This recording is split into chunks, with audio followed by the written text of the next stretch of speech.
Il y a qu'un pas à franchir. Justement, demain à Kinshasa, le gouvernement Jean-Michel Sama Lukonde prévoit de lancer des travaux pour relancer ce secteur. Nous avons sur ce plateau Jésus-Noël Cheke. Rebonsoir. Bonsoir. Je rappelle que vous êtes le directeur de cabinet adjoint du ministre du Tourisme. Alors, donnez-nous des précisions sur ce qui va se passer demain.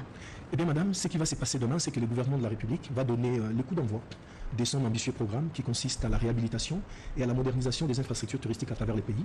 Et ce coup d'envoi va être donné à travers un site aussi symbolique qui, depuis plus de 83 ans, n'a plus jamais connu de travaux de rénovation. Il s'agit donc du jardin zoologique de Kinshasa qui aura le privilège de pouvoir être ce premier site qui va connaître les travaux de modernisation. Ah, vous choisissez le zoo. Kinshasa compte combien de sites? La République en a combien? Pourquoi ce choix? La République a plusieurs dizaines de milliers de sites touristiques, aussi bien naturels, parce qu'il faut avouer que le Congo est un paradis avec son riche potentiel en biodiversité, donc nous en comptons une dizaine de milliers. Mais en ce qui concerne la ville de Kinshasa, l'accent a été d'abord mis en particulier pour les zoos de Kinshasa, ainsi que bien d'autres sites que le ministre du Tourisme, Moderon Simba, aura le privilège demain, au nom du gouvernement, de dévoiler les calendriers des travaux qui s'exécuteront sur l'ensemble du pays.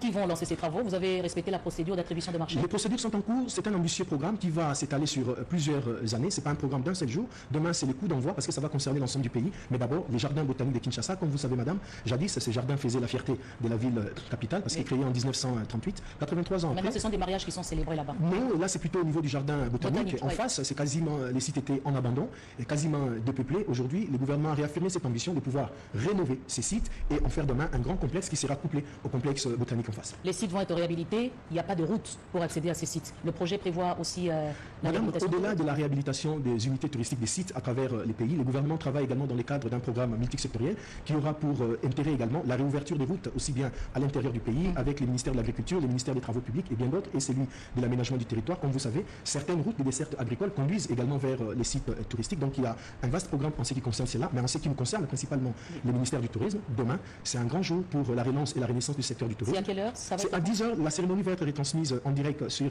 la télévision nationale parce que là, le ministre du Tourisme dévoilera les calendriers des travaux, des biens des sites avec bien d'autres événements parce qu'il n'y a pas que la réhabilitation des sites, il y a des réformes, il y a également les équipements qui vont être annoncés. Nomination du gouvernement de la République via le ministère du Tourisme de faire du secteur du tourisme un pilier de la croissance économique, ce conformément à la vision du chef de l'État, Félix Antoine Tshisekedi Tshilombo. Une ambition que Moderon Simba a pris à bras le corps. Les travaux de rénovation financés par l'Office national du tourisme connaîtront deux phases. La première phase va consister à la démolition de constructions anarchiques obstruant les accès aux eaux.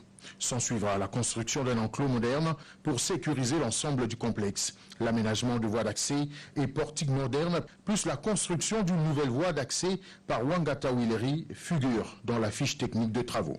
L'on a pensé aussi à l'aménagement de parkings extérieurs et intérieurs et de la réhabilitation de l'éclairage public sur l'ensemble du zoo.